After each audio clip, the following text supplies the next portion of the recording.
Hi, everybody. Welcome to Capital to the Coast BNI. My name is Mike Manning. Each week, we bring you a local small business success story between our 41 chapters from Mebane all the way to the coast in Wilmington. And if you're not familiar with BNI, it is Business Networking International, the world's largest networking organization. And each week, our members are there to help other people make money because we follow the giver's gain rule that the more you give, the more you gain. So that's our goal each week. And our local small business success story this week was incorrectly scheduled by me. So you get me this week because I thought today was the 16th and it's only the 9th, but that's okay. I still want to come in and share a good story on how not to buy a business and some things to think about. Have a good story from way back when. But I did want to thank everybody for the support for the show. Love coming in here each week. I think this is episode number 247. And I thank you all for the support on this because we would not be here without you. So here is what not to do when you want to buy something that you haven't studied correctly yet. So we were living in, this was 2004 to 2006. We were living in Daytona Beach, and I was working at the Daytona International Speedway, and then moved over to run a performing arts center down there, and I was getting the entrepreneurial itch. My brother has been a small business owner since, I think, the mid-'90s, and he and I have always talked about doing something together. We get along real well. Our skill sets are different. I like talking and getting out there and networking and things like that, and he doesn't like that at all. He just wants to sit at a computer and make the business work. He's very good with numbers. He's very good with margins. He's very good with research about what will work and what won't work. We eventually went on, when I moved back here to Raleigh in 2009, we eventually went on to purchase a commercial cleaning company and then started a pest control business. So we have done stuff. It's a lot of fun. Love working with him. But back in Daytona, I had met this commercial broker at some networking events, and we got to talking, and I told him, look, I want to get started in the entrepreneurial world. And so we got to talking about things, and I needed something that I didn't have to do 9 to 5. And so he told me he had a listing for a laundromat in Central Florida. Now, here was the first step I didn't factor in. It was about 40 minutes from my house. And, when you get excited, you're like, oh, that won't be too bad until you have to do it for about a week. Yeah, you got problems. So that was the first red flag I blew through. So don't do that. You got to factor in everything. And then, so we started talking. I went and checked it out. The numbers were good. It really was. I'm not a machine guy, so I can't fix stuff. So I knew that would be a problem. That didn't turn out to be one because didn't have to do many repairs on very many machines. So thankfully, that didn't cost me any additional money. But again, I was not prepared. If one of the machines broke down, there's no way I could fix that. I could probably open something and replace a belt, but other than that, that was a problem. So we got to talking, kept talking. My wife was okay with it. The numbers made sense, and it was easy enough for me. I could go after work in the evening. This was back in the day, and I believe it's still the laundromats. A lot of them are still people pay with quarters. So twice a week, I would go there and unload all the money from the machines, drive to my bank, and loudly dump $1,000 worth of quarters into the machine in the lobby of the bank. And there's no way for you to send out the signal to everyone, don't look at me. I know it's loud, don't look at me, but this is the only option I have. I was not about to roll quarters. Not going to happen. When I found out they had a machine that all I have to do was dump quarters in there, nice. So then I would dump all the quarters, anywhere from 600 to 1,000, bucks a week probably. And then they would give me the cash, and then I would go replenish the change machine, put all the dollar, the ones, fives, tens, 20s in there. So, or excuse me, Yeah. So, but taking the quarters out was a lot of fun, and that didn't seem to be a problem. But here's where I got into trouble, and here's the first piece of advice I give everybody. You find an idea and something you want to do, great. Okay, so you need to do your homework. Um, but there was nobody representing me, the buyer. The broker I knew was representing the seller, and they'd been friends for a long time. As an older couple, they were ready to sell. And so the broker's name is Steve, and I thought it was a good deal. The problem I had was I didn't run it by anybody I trusted that knew more than I did, and that was my brother. And I should have done that because my brother has owned numerous businesses, and he has passed on numerous businesses because in business, the best advice he's ever given me is don't love something that doesn't love you back. So if the numbers don't work, don't buy it. If the logistics don't work, don't buy it. If you can't do a lot of the work starting out, don't buy it. And I told him a couple of times that I'd been talking to this guy about it, but I never ran anything by him because he would have said, "Why are you buying this?" And you have to have that person that gives you nothing but the truth, and you got to listen because he would have grilled me over and over again. Why are you driving 40 miles a day? Is there a laundromat closer to you? And the answer was probably yes. And he would say, what happens if what happens if 8 of your dryers go out? And now people can wash their clothes, but now they got to wait in line to dry them because I think we had about 40 machines. And we had some of those real big ones where people could dump like a month's worth of clothes in there. And some of those were for industrial use. Had a couple of accounts from local businesses that had linens. And so I would just, restaurants, party planners, things like that. So I kind of knocked on their door and, started getting some of their business.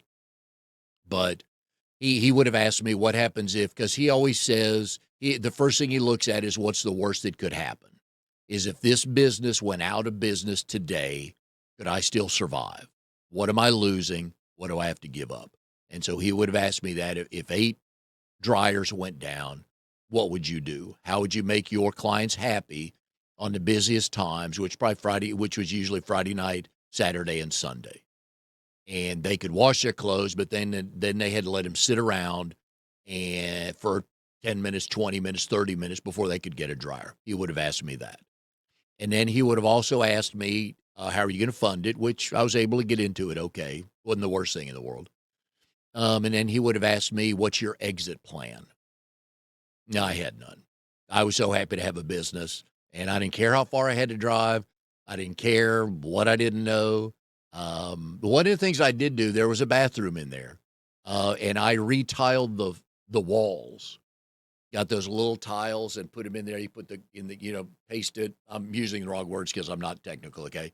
But the paste, the glue, whatever you put on the wall there, and then you put the little tiles in there, and then you put the spacers in there.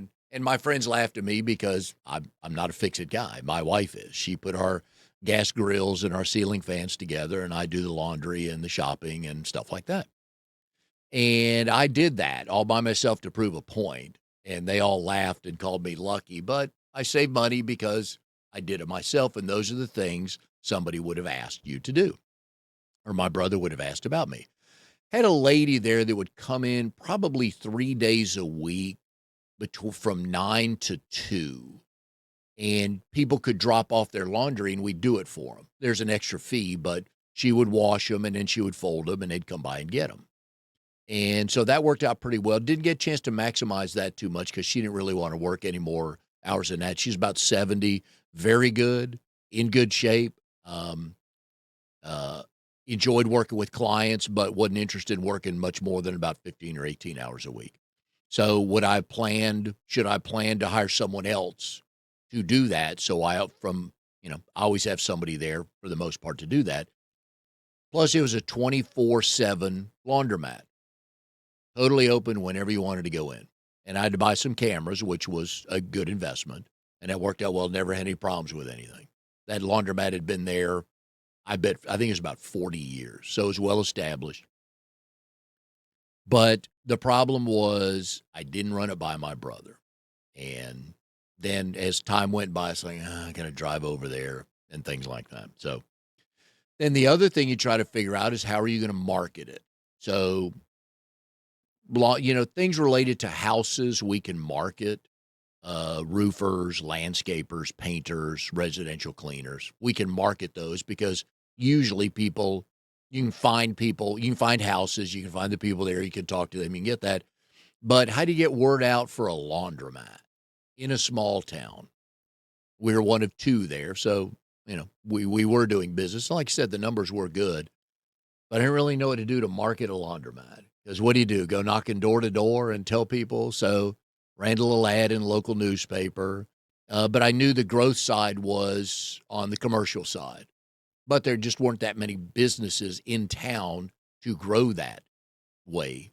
And so I found all the restaurants and, anybody that dealt with linen, I could clean for them. And some came with us and some didn't. So that was the biggest problem right there. But I enjoyed it. It was a good business, turned out to be okay. And I think I had it for about 2 years. Took the kids up there occasionally on weekends to go get money. They had a good time with that because there was a fast food joint in the same strip center we were in. So I told them we'd get lunch on the way out, and they enjoyed I had them count quarters for me for a while, and they enjoyed that. But the lesson for me was, did I do my homework on purchasing a business? So I went through a couple of red flags. One is there was nobody there to represent me. And so if you're going to buy a business or a house, don't let anybody ever play both sides, represent the seller and the buyer, because at the end of the day, they've got to pick one. They're not going to make both of them happy. If the two people disagree on a price, somebody's going to be unhappy if they have to move off the price they want to pay or receive. So that was the first problem. But find somebody that will tell you the honest truth, like my brother. And I would have been better off because I wouldn't have bought it. I probably would have found another one closer to home and run it better. And it wouldn't have been, the exit plan got a little bit messy because they knew I wanted to sell. Wasn't in over my head, but I was somewhere I didn't need to be. So they kind of knew that. And I have some friends that say that I bought a lesson, a valuable lesson. I didn't buy a business. I bought a valuable lesson, but it is paid off for me down the road. Because any other business I've been in with someone else. And I'm much better protecting your money and thinking through this with you than I am with me, because when you're by yourself, it's like most of us small business owners do, I'll do that when I get home tonight. And you get home at 7 o'clock, you're tired, and that's when you get behind on things. But that's what you do, especially when you're excited to do it for the first time. So find somebody that's going to look out for you and give you the honest truth. I know everybody probably has that friend that when you call them, they're like, "Do you really want my answer?" It's like, "Yes, I do," because some people think they want the truth, but they really don't, because they don't want to know. They don't want to hear from somebody like, "You really made a bad decision." So, but my brother was a big help as I was trying to get out of that. He helped me a little bit figuring out on some negotiations and things. And I told him next time, I said, if I ever buy anything again, man, I am calling you and you're going to tell me yes or no. And that's what he does. He's wonderful. He will tell me exactly what he would do, why or why not he would do it. And then he would say, but this choice is up to you. I would buy it or I wouldn't buy it if it was just me, but this is up to you. So if you want to buy it, here are the pitfalls. You can do that. But that I had no exit plan, and if I'd had an exit plan, things probably would have gone a little bit better. But again, and I had nobody representing me as well, so I sold it back to the previous owner. He did well. I didn't do as well as I needed to, but so um, yeah. So I never did track the mileage It was on a 2-lane road. It was easy ride. They had where would I always stop? There's a couple of that's back when I was drinking Biggie Diet Cokes, which 64 ounces. Man, yeah, and you're on 2-lane roads. There's not many places to stop. Yeah, so you get that, and you're trying to get home as quick as you can because you already drank 42 ounces of Diet Coke. But back then I think it was 99 cents maybe, and that for 99 cents, most of us will buy just about anything. But it was a good lesson. So once that happened, then I was talking to a friend of mine in Daytona Beach. We talked for a while about getting into a business, and we looked at laundromats because it is a good business. It's recurring revenue. A lot of them don't have to be staffed, but you got to know what you're doing with the machines. So when you're looking at a business like that, what can I do, and what do I need to outsource? And I knew that I couldn't fix anything. And again, at the end of the day, probably shouldn't have bought it. Didn't dramatically alter our next few months after I sold it back to them, but probably was not the way to go. But so anyways, if you're starting a business, those are the things you can control because, okay, I don't want to start a business where I have to fix something because I'm not going to do that, right? Do you want to start a service business that you show up somewhere and you do something instead of buying, having to buy some office space or buy big machines to start with? How do you, if you're in the landscaping world or the painting world, how do you get started for not necessarily the least amount of money, but somewhere where you can get into it and you don't have to drop, 55, 65,000 bucks. Do you have a small truck versus a big truck? Do you have some painting equipment? Do you have a friend that could help you? If you want to just start out painting one room at a time, that's fine. And then you get 2 rooms, and then eventually the goal is to get the whole house. That's what you want. But you got to start out one room at a time. And if you have, a bigger job and you got your friend like, hey, on Saturdays, I can probably help you for a couple hours. That's a good way to go. But those are the things you need to look at if you're looking at getting into a business.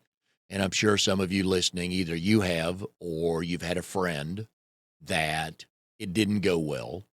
And hopefully you learned something from that. So I don't know, Amnon, you got any good stories, any valuable lessons you bought? I never bought a business. I always built them. And the equipment too, right? Yeah, everything. I mean, I know how to work on computers, so Yeah. it was no big deal to do all that. But yeah, I never bought a business. Yeah. And that's why my brother and I bought the commercial cleaning business, because I could clean and I could manage it and I could hire the people, and that worked out well. He would help when I needed him, but that wasn't his role in the business. Right.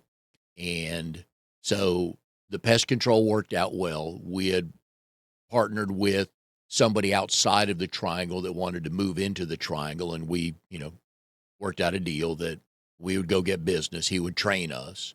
And so that worked out pretty well because, pest control, I could do that as well. But yeah, fixing machines. Wish I'd have known you back then. I would have called you. Oh well, You could have fixed a dryer, right? depends what it does. I mean, I fixed ours to replace the element, heating element, so mounts, wheels, things like that. Oh, But yeah.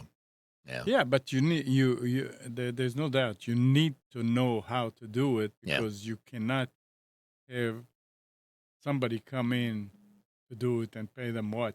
Yeah. Yeah. I mean, it's Your going to take profit. a lot Yeah. of quarters to Oh, yeah. recover that. Oh, yeah. Yeah. You don't want to pay somebody your profit if you don't have to. Yeah. So it's good to kind of like if you're buying a house, you need a pro and a con column, perfect size, not quite the neighborhood, or love the neighborhood, but I wish there was a third bedroom in there, something like that. And you just figure out what you can live with and mainly what you can live without. Yeah. And what, is the school system or the school district the number one thing you're looking for? Or is the business, I need something I can do on the side? Because a lot of people have a side hustle, which for a number of folks, it's turned into their business, which is wonderful. But you have to figure out, okay, I work 9 to 5. I want to start this side hustle. So how many hours can I devote to it? How much money am I properly funded? That's the other thing. If you're going to buy into a business, are you properly funded? But on the side hustle, all right, what if I get a call and somebody needs this done between 9 and 5? Do I have any flexibility? During COVID, you could because most of us worked at home. But that's the other thing on a side hustle is uh, what happens if I get a call when I can't go, or if they start calling me during my regular 9 to 5 job? Is that going to raise any red flags? Am I going to get into any trouble if I start taking calls that aren't related to the work of the people that are paying me? So you got to figure that out. And then eventually with your side hustle, all right, it will be your business when you match your current income. And that means insurance, all the things that your company, if you're working for someone else, all the things they pay you for, your salary, you get an auto allowance, do you get insurance, all of that stuff. You have to match everything to the penny, and you should do it for about 3 to 6 months to understand the consistency of it. Then okay, I'm getting close or I'm ready to go.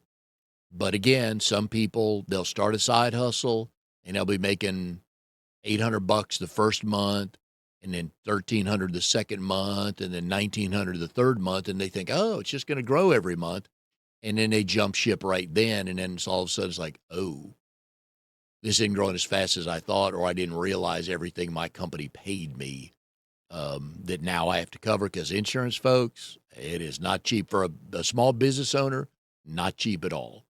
And now you have to have commercial insurance. So now you're paying your car insurance. Now you're paying commercial insurance. Now you're paying your health insurance if your spouse doesn't work, if you're not on their plan. So you got to factor in things like that.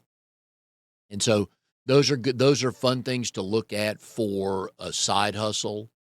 Most entrepreneurs, I have one working now. Most entrepreneurs are always like, okay, what's next? I want to do this. I'm thinking about doing that, but they're always trying to find something or create something or figure something out, which is wonderful. That is the entrepreneurial spirit. All right, what else could I do? Or I've got this. How do I grow it? Or I've got this. Then this adjacent business would complement it. So how do I work that too? Especially if it's a side hustle. So those are things you got to figure out. But yeah, so go in properly funded.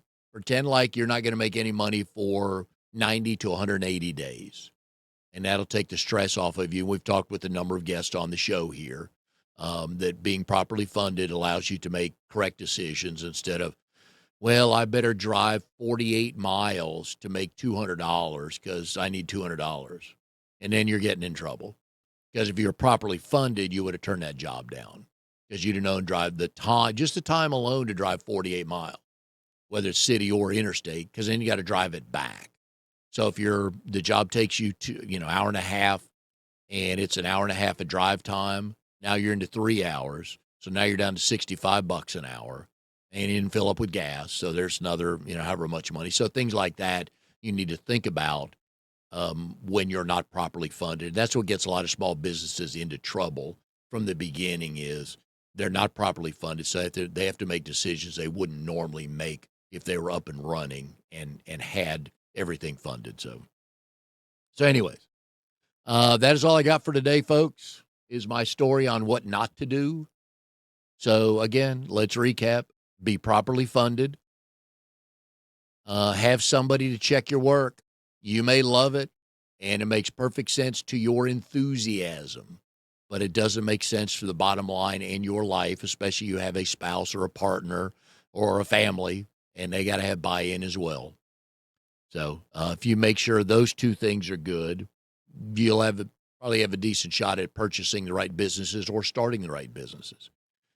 So if you ever have any questions on that stuff, I've been putting my email up here, openmictalk@gmail.com. Send me a note.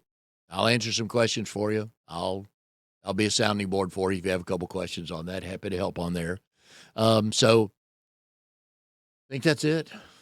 I thought you maybe had one or two, but you're smarter No, I than I am, don't. I so mean, I I know. really don't. No, I know. And I don't know that 3 months is That's where long you have to enough. start, right? But you got to start at least there. You really should go a year is the smart Absolutely. way to go. Yeah. But if you've been doing it for a little bit and you've got money coming in, that may be able to speed it up a little bit. But yeah, you should really look at a year. Yeah, I mean, you start a business and selling trinkets. Yeah. And you're starting it in November. Yeah. And here comes Christmas. You don't think yeah. about it. Yep. Oh, wow, look at the business. But then here comes January and Yep. there's nothing. Yeah. You can't. I mean, you have to Yep. give the business a chance and Yep. don't rush. Yeah, and you also have to learn your slow seasons. Yep. It's like, wow, because if you buy it or start it in the busy season, you're like, wow, Yep. what a great idea. And then March rolls around, you realize, oh, that's right, spring is the slow season. And then, March, April, and part of May or, something like that. Not too good. So, but yeah, find somebody to run all these ideas by that has a knowledge of business. Instead of like, oh, yeah, you'd be really good at that. Well, that's not the question you ask. That's not, you may be a really good photographer, but you may not be the one to start a photography business. Okay. So, but ask for the questions, ask the questions you need the real answers to, and you got to have thick skin because if the people you trust tell you this is not a good idea, you probably need to listen to them because they're looking out for you. They're not trying to tell you don't do it because they have a plan of starting that. Not the case.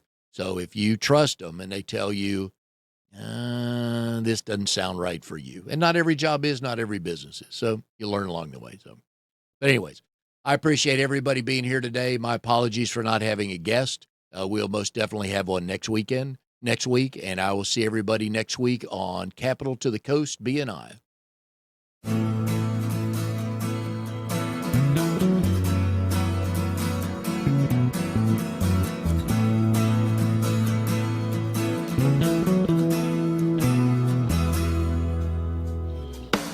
You are tuned to the Nissan Communications Network. If you tuned in too late, you can always watch each program in its entirety or download an MP3 audio file of it in the archives section at nissancommunications.com. Don't forget to subscribe to our YouTube channel, follow us on Twitter, and like us on Facebook. Sponsored by StreamingGear.com and DeltaForce.net.